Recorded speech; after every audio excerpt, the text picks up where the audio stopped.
historically, when we read the history of our continent, the history of our continent, the ways in which we formed societies, the ways in which we made culture, the artifacts we produced, the forms of social belonging, forms of economic life.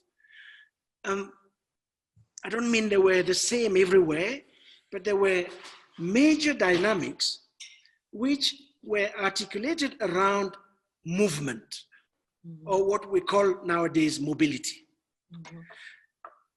Mobility was at the center of everything.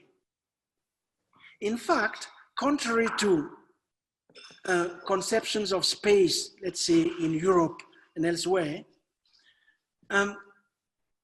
movement is that which created space and territories.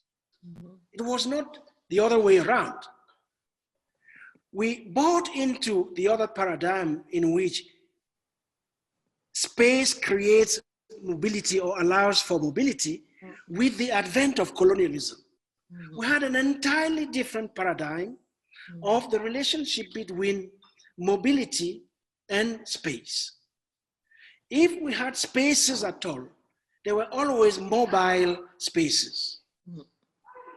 If we had borders at all, they were always porous borders.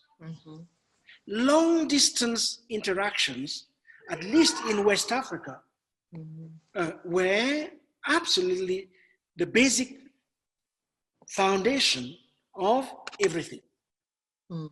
And people have not forgotten about it. There's still a long memory of that. Colonialism didn't erase everything. It bombarded everything and turned everything into fragments. And what people are doing now, and we learn it from your own work, is how to assemble constantly all these fragments, put them together in order to re-engineer agency. And this being the case, questions of identity, which were raised early on by Koyo, are not as dramatic as they may sound. Because let's say, in African traditional pre-colonial systems of thought, relation is much more important than ontology. People don't ask who I am. People ask, who am I related to? What is it that I may become? So the key antagonism has to do with this question of becoming and the struggles around becoming. That's how I see it. It's not about identity.